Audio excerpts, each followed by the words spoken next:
Business Latest is brought to you by Capco in just about everything. It is in the details. A look. A connection. The moments that reveal the truth. Award-winning documentaries from critically acclaimed filmmakers. Witness documentaries to open your eyes. At this time on Al Jazeera.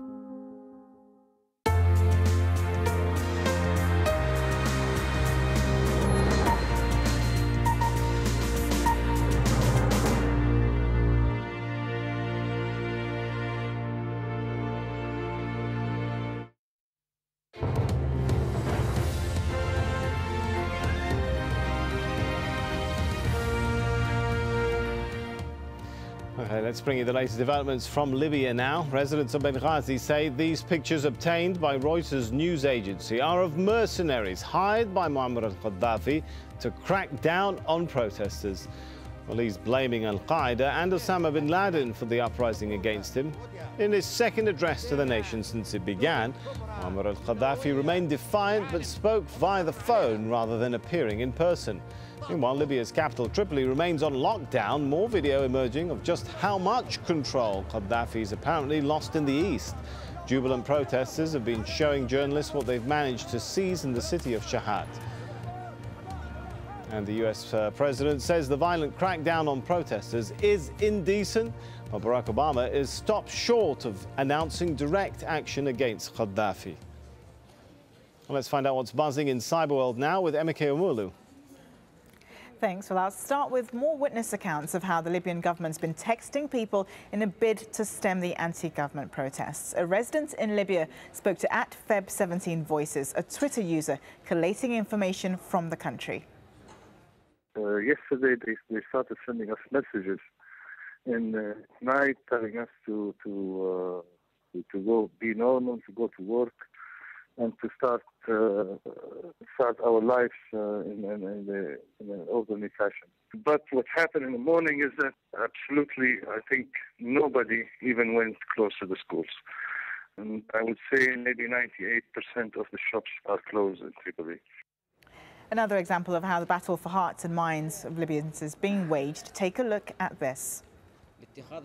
We ask our citizens not to touch any foreign objects they find on the ground, especially ammunition. If you find such objects, please immediately call the relevant authorities who will deal with this matter. From the spokesperson of the armed forces in the Green Mountain to the revolutionary youth. That's an army officer who's defected, reaching out to the public. The footage was obtained by Al Jazeera. This was part of a decree in which they called themselves the forces who have joined the revolutionary youth. Well, while Libyan state TV repeats images of pro-Gaddafi rallies, anti-government groups are blogging with their own videos, as well as sending videos in to us, like this one. It claims to show mourners in the town of AlJazeera, which we saw in Lawrence's earlier report. Rival sides have been battling for the town, and here you can see mourners crouching over victims, allegedly from an airstrike.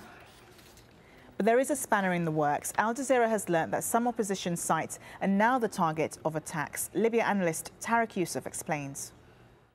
There's a Libyan website called libyawatanuna.com, which lists a host of Libyan opposition web pages. If you click on many of these web pages, you'll find that they're either down, not responding, or they've moved to Facebook. And we have now reports that even some of the Twitter accounts that are being managed by the youth inside of Libya and outside are beginning to look like they might be compromised or they might be unreliable. Venezuela's President Hugo Chavez, considered one of Muammar Gaddafi's friends, has been getting involved as well in the online chatter. Let's bring up his Twitter page for you and one of the tweets that he made recently. The translation is "Long live Libya and its independence." Now, Gaddafi is facing civil war. According to the AP news agency, Venezuela's top diplomat has since come out saying that the United States and its allies are fueling tensions in Libya. Make of that what you will. Tarek's back with more from the web desk a little later on. Thanks so much. Well, the Philippines is marking 25 years since its own people power revolution forced Ferdinand Marcos from power. And as Margot Ortegas reports, there's a lesson for what's happening right now in the Middle East and North Africa. For many Filipinos, it was their country's proudest moment. The 20-year Marcos dictatorship overthrown, the peaceful uprising was known as people power. The world watched as a widowed housewife named Cory Aquino assumed the presidency. As the Marcos family went into exile, there were high hopes that the Philippines would finally regain a place among the frontrunners in Asia. 25 years on, and people power has taken on a bittersweet flavor for many Filipinos who feel not much has changed since they first reclaimed democracy. 8 months ago, Cory Aquino's only son was sworn in as the Philippines' 15th president, with one of the largest mandates in the nation's history. His mother had just passed away, and he inherited the mantle of ushering in change. Filipinos had once again grown tired of a continuing stream of corrupt officials. The change of management was there, but the political culture lived on. So you have to get rid of that political culture if you're going to have really a meaningful democracy. The Marcoses are all back from exile too.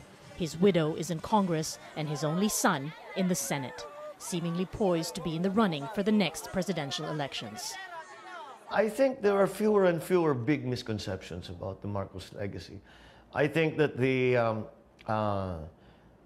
propaganda that was so rife in 1986 has been proven to be propaganda and nothing else. For many Filipinos, people power is now little more than an empty symbol. That's what these people in Tunisia and Egypt have to watch out for. The same thing that happened to us. If they don't write it into their textbooks and educate the next generation of children that what happened was a bleak and black period in their history, then they're going to see Mubarak's descendants and Ben Ali's descendants come back in 10 or 20 years. It was the first of its kind and served as an example. And 25 years on, as Filipinos remember, they also hope that the world heeds the lessons of its failures.